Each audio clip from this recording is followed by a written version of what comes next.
change in the Trump administration that could be noticed around the world is today's first story on CNN 10. I'm Carl Azus. We're starting with a look at the U.S. Secretary of State. This is the top advisor to the president on international affairs. He or she conveys U.S. foreign policy to the rest of the world.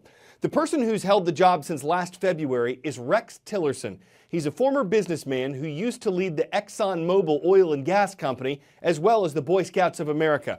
And some observers say Tillerson tackled the Secretary of State job with the same diligence and dedication he used to lead the Boy Scouts from 2010 to 2012.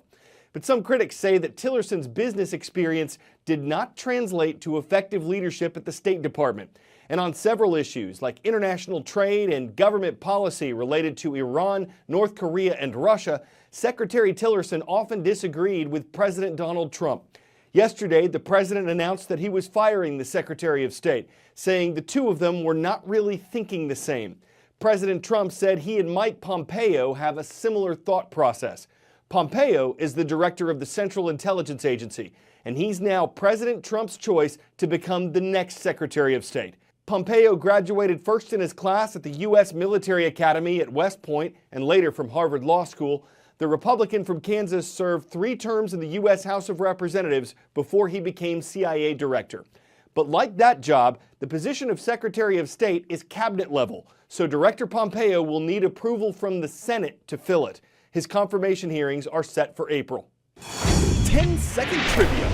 A border measuring 1,954 miles separates what two countries? North Korea and South Korea, U.S. and Canada, U.S. and Mexico, or China and Russia? This is the length of the border between the U.S. and its southern neighbor, Mexico.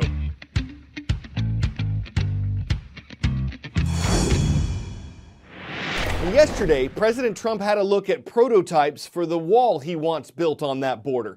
One of his first promises as presidential candidate was to build the wall and have the nation of Mexico pay for it. That country has refused, but the Trump administration says it'll eventually find a way to have Mexico fund the wall. For now, it needs money from Congress. Estimates for building the wall range from $10 to $70 billion. The president says walls work to keep illegal immigrants out of a country. Critics say borders can be secured more cheaply with fencing, border agents, and technology. The 8 prototypes the president saw yesterday in San Diego, California, have been standing and tested since October.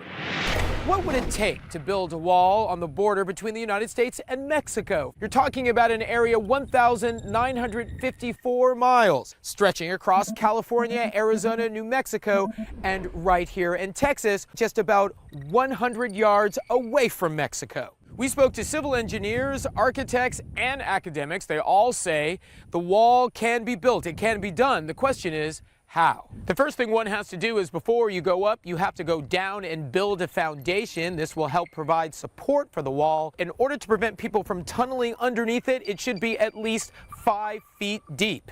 The second thing one must consider is what do you use to build the wall? What materials do you go after? Well, how about cinder block?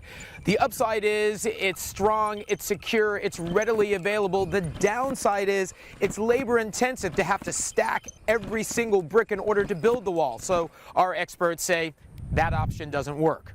There is another option, using poured concrete on site. That's what they did when they built the Hoover Dam. The downside to that is when you pour concrete in warmer climates, like along many of these border states, experts say what you could end up with is a weaker wall because the concrete might not dry correctly, meaning a wall that could end up crumbling.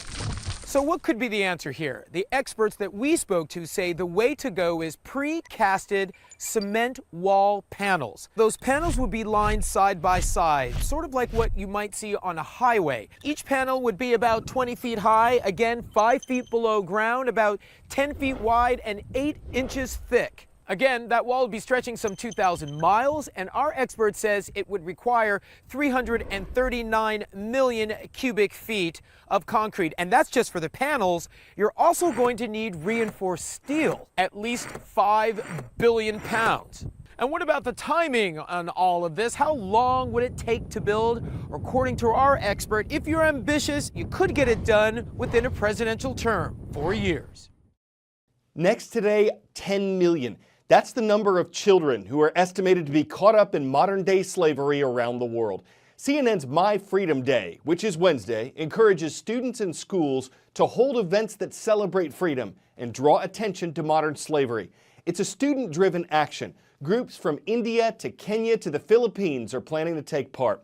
One hope for what's called a Day Against Slavery is that steps will be taken to help eliminate human trafficking worldwide.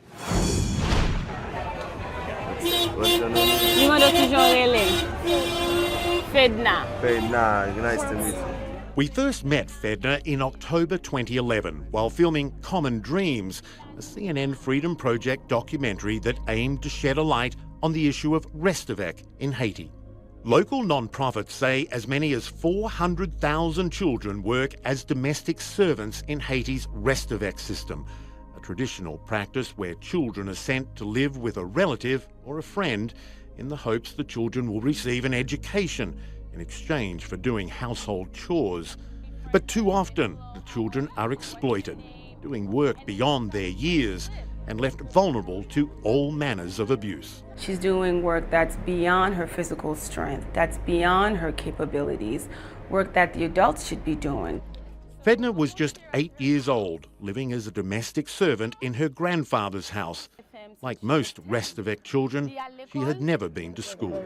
She's never been to school. Most Restavek children, especially the girls, do not attend school.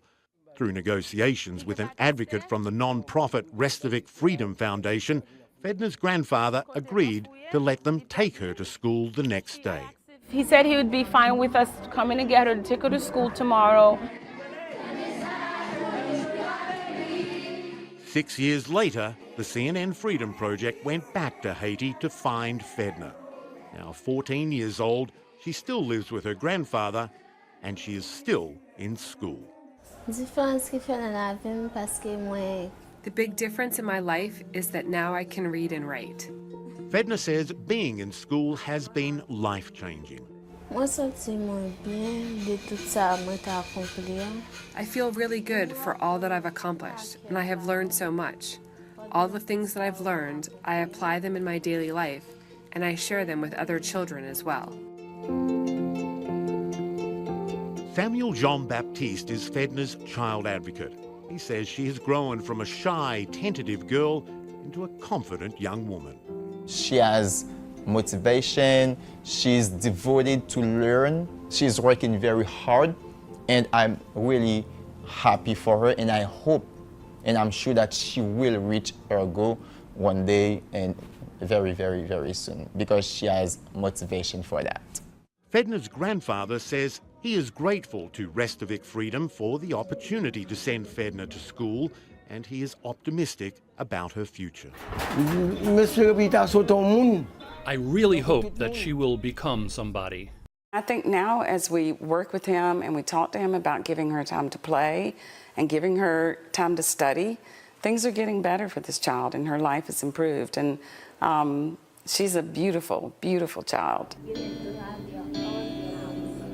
Fedna says she still does chores at home, but she is grateful that she's been allowed to make her education the top priority in her life. It's important to me. Because I go to school, I believe I will become somebody in the future. Michael Holmes, CNN.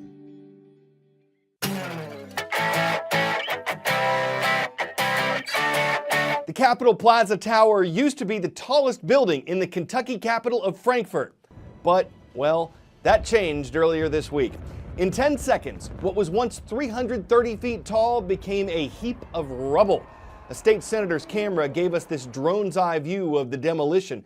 The 46-year-old building had needed a lot of work, and an architectural group said it would be cheaper to tear it down and build a new tower than to repair the Capitol Plaza. Of course, they'll need to do a little end dusting first. It's a towering job that's anything but a Febreze to Mr. Clean Up. But you can't be scoured to get involved, and you can't bulldoze on the job. The vacuumulative effects of lice-solving an exceedingly big mess of glass plus steel could lead to a new dawn of a renewed skyline. I'm Carl Azus for CNN 10.